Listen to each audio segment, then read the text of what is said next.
Please click the subscribe button and hit the bell button for more updates.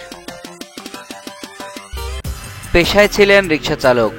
রাস্তায় রিকশায় pedal মারতেন আর গান গেয়ে বেড়াতেন নানা রকম গান। তার গায়কিতে মুগ্ধ হতেন যাত্রী পথযাত্রীরা। তার সুরেলা কণ্ঠের সুনাম ছড়িয়ে পড়ল চারিদিকে। ডাক পেলেন তিনি দেশের সর্বাধিক জনপ্রিয় ম্যাগাজিন অনুষ্ঠান ইত্যাদিতে। হানিফ সংকেতের হাত ধরে উঠে এলেন তিনি। এলাম গাইলাম জয় করলাম স্টাইলে। নন্দিত সঙ্গীত শিল্পী কিশোর কুমারের গাওয়া একদিন পাখি উড়ে যাবে যে আকাশে গানটি ইত্যাদির মঞ্চে গিয়ে 15 বছর আগে রাতারাতি পরিচিতি পেয়ে যাওয়া সেই গায়কের নাম আকবর। তারপর তোমার হাত পাখার বাতাসে গানটি প্রকাশ হয় ইত্যাদিতে। সেটিও তুমুল জনপ্রিয়তা অর্জন করলে নিয়মিত শিল্পী বনে যান আকবর। তার জীবনযাপনেও আসে পরিবর্তন। তিনি গাইতে থাকেন দেশে বিদেশের মঞ্চে।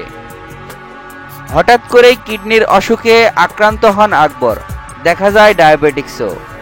ছন্দপতন ঘটে জীবনের। গান গাইতে পারেন না। থেমে যায় সংসারের একমাত্র উপার্জনকারী মানুষটির অর্থ যোগানের চাকা।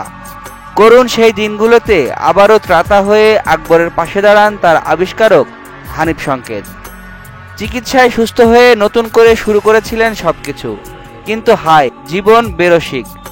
1 বছরের ব্যবধানে আবারও পুরনো অসুখের আক্রমণের শিকার গায়ক আকবর। মিরপুর 13 নম্বর ভাড়াবাড়িতে বিছানায় শুয়েই দিন কাটছে আজকাল। গান তো দূরের কথা, ঠিকমতো চলাফেরা করতেও কষ্ট হচ্ছে তার। আজ সোমবার সকালে জাগো নিউজকে আকবর বলেন, মাঝে কিছুটা সময় ভালো ছিলাম, আবার বিছানায় পড়ে গেলাম। 2 চোখে অন্ধকার দেখছি ভাই। কয়েক বছর ধরে শরীরের পেছনে টাকা ঢালতে ঢালতে সঞ্চয় বলে আর কিছুই নেই হাতে। হানিফ সংকেত স্যার কয়েক দফা সাহায্য করেছেন, সেগুলো দিয়ে চিকিৎসা করিয়েছি। একটা মানুষকে আর কত বলা যায়, নিজেরই লজ্জা লাগে। উনি নিতান্তই ভালো মানুষ বলে এভাবে আমার পাশে আছেন। তিনি বলেন, অসুখের শেষ নেই। কিডনিতে ঝামেলা, ইনফেকশন হয়েছে, রক্তেও ইনফেকশন, ডায়াবেটিক্স তো আছেই। গেল 2 দিন ধরেই শরীর নড়াতেই পারছি না, ব্যথায় মরে যাচ্ছি। প্রাথমিক চিকিৎসা চলছে, তবে সবাই বলছেন কিডনি রিপ্লেস করতেই হবে, দেশের বাইরে যাওয়ার প্রয়োজন। কিন্তু এত টাকা কই পাবো আমি? পরিবারের একমাত্র উপার্জনকারী মানুষ বিছানায় পড়ে আছি।